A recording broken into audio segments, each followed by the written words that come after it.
Hey everyone, and welcome to Lecture 3, Video 3.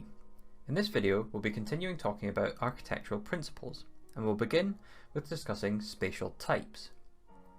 So the first type of space that we're going to talk about is narrow space, which is spaces that, when applied, are not much larger than the player's own in-game height or width.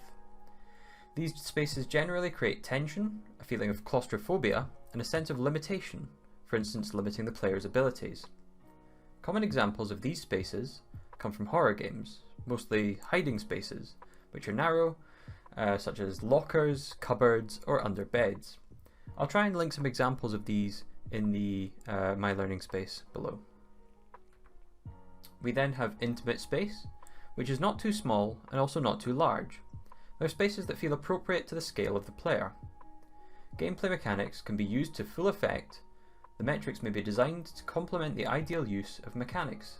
So in this image here, it's just the first level of Mario, where the Mario himself can jump and attack the Goomba, and movement does not feel restricted, it feels free within this space.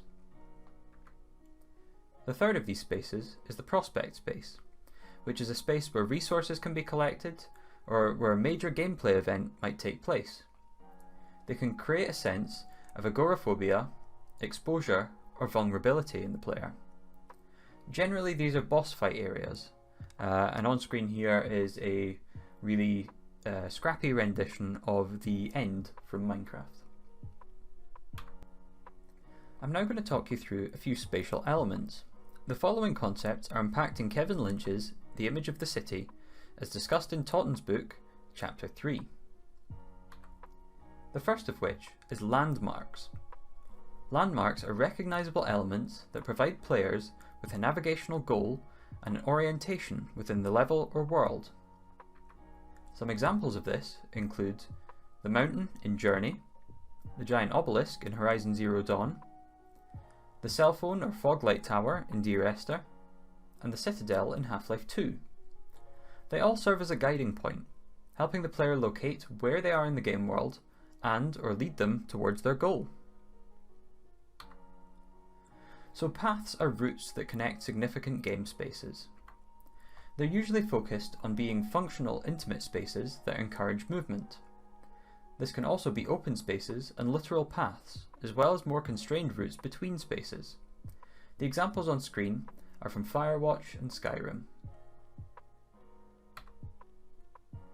The next thing that we'll discuss is nodes, which are intersections between paths that can offer opportunities for engagement or gameplay events.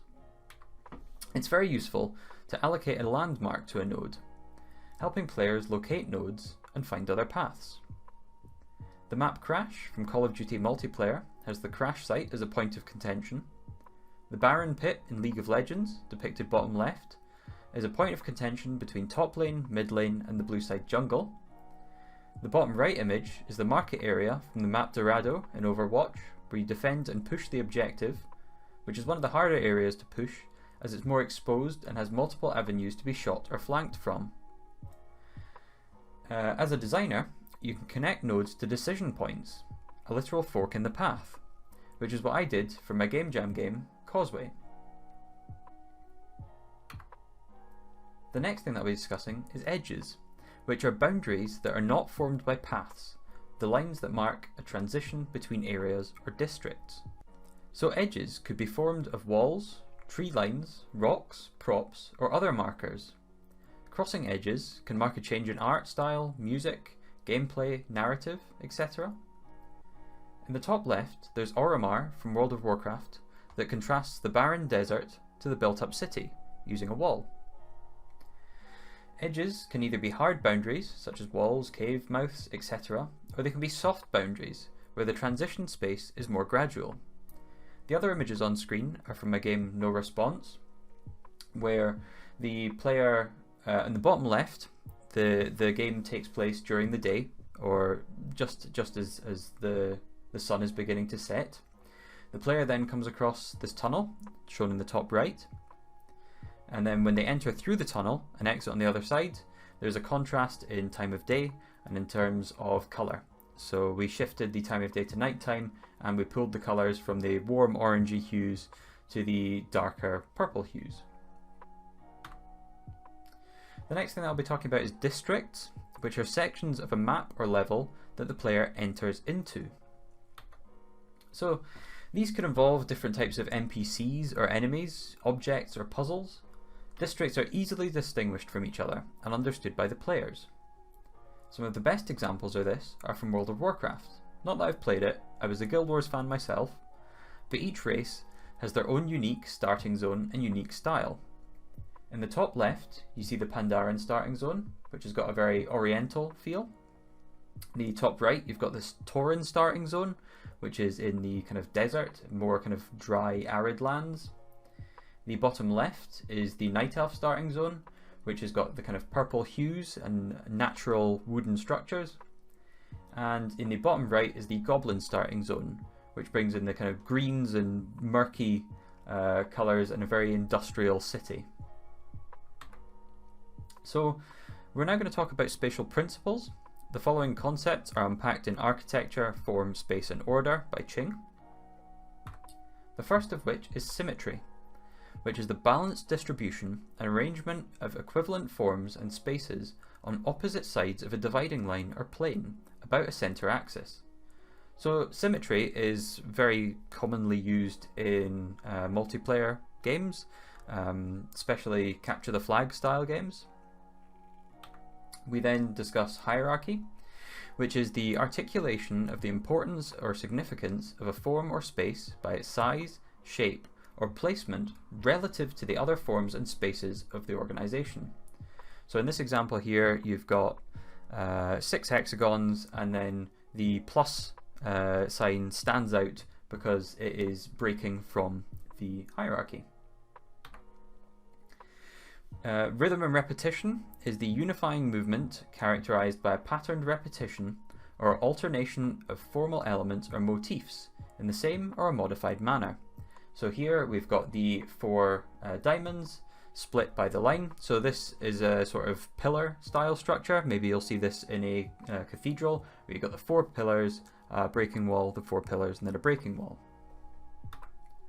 Counterpoints are a break in this rhythm that then creates notable point of focus.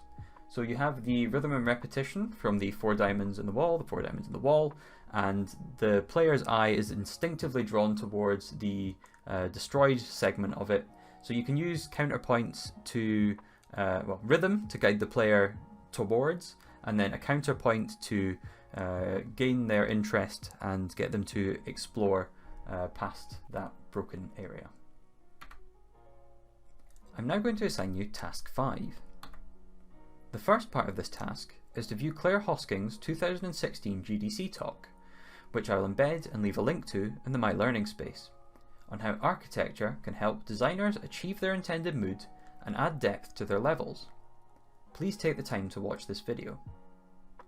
The next part of your task is to read Chris Totten's book, Shown Right, available for free via the reading list on My Learning space. If you haven't already done so, please read Chapter 3, as this reinforces most of what we've discussed today. Consider how these ideas can inform your thinking for spatial design, flow, layout, etc. I'd like you to start to generate drawings or grey boxes at this stage, if you haven't already, for your level, taking into consideration some of the architectural theory that you've learned in this video. Please be ready to read more, if not all of this book. It is expected that you'll be incorporating references to this and other texts in your submission. Thank you very much for watching, and I'll see you next time.